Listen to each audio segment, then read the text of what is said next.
Today I have a bunch of projects to finish. I'm gonna bring you along kind of like a day in the life in the studio.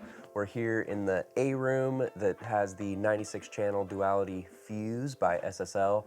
Huge console, analog, and tons of gear, which I'm gonna show you in just a second. Then I have to finish a mastering project in the B room, which I have not showed you, I don't think. It's a beautiful room. I'll give you a quick little shot right here. Then when I'm done with that, I'm gonna come back and do a quick Atmos mix just to kind of get things started. Now, before we start mixing this project, we gotta turn on all this gear. This is my absolute favorite thing to do in the morning.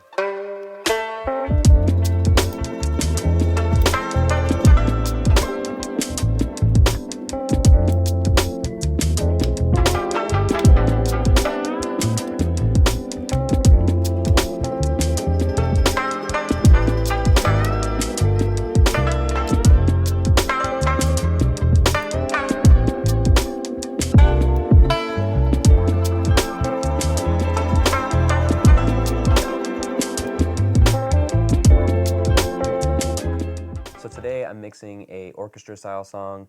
It's got full orchestra, harp, snare, bass drum, violins, cellos. I grouped a few things inside of Pro Tools, but I got the entire session to be at 48 channels. This is a complete analog mix today, so really trying to focus on getting that analog warmth and that character. As always, before I patch any gear at all, I like to have all faders down, everything routed, ready to go, and then push play and get a rough mix just using the faders, kind of getting an idea of where everything's at, what things are conflicting with each other, and then I'll make a list and start patching all the gear. Sadly, due to copyright, I can't let you hear any of this, but I'm gonna take you through kind of this whole process. Here we go.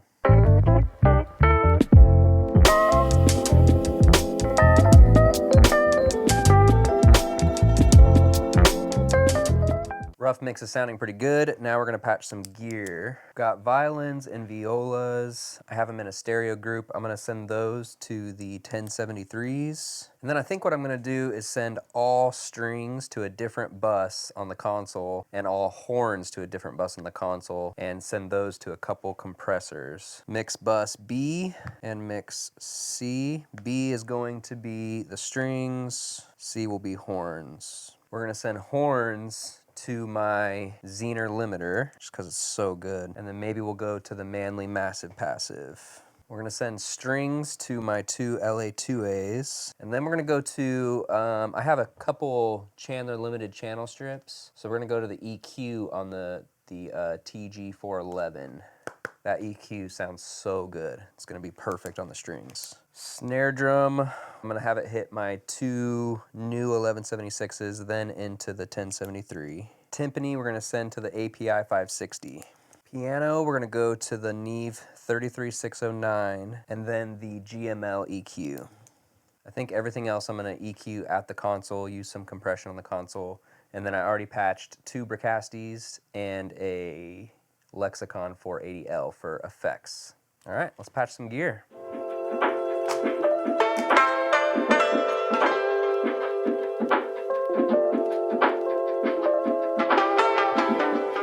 All right, gear is all patched. It is time to mix this song.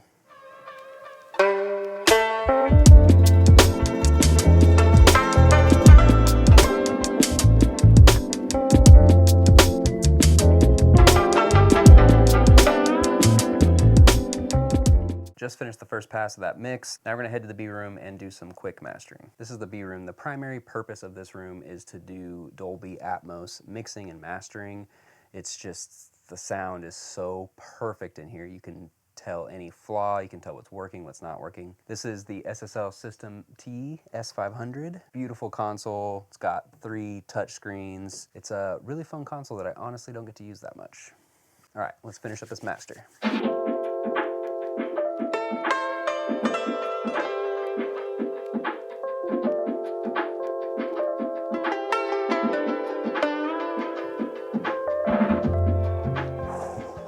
All right, master is done, finally. I have about an hour left in the studio and I need to start an Atmos project. What is Atmos?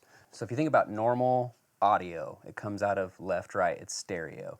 You have AirPods, you have headphones, there's speakers for each ear. Atmos or immersive audio is kind of like when you're in a movie theater and there's speakers all around you and you're getting that immersive feeling of, like if it's a busy city street, you're hearing stuff all over you, making you feel like you're there. Now what's cool about Atmos is Atmos brings another dimension, which is the ceiling. So there's speakers above the ceiling.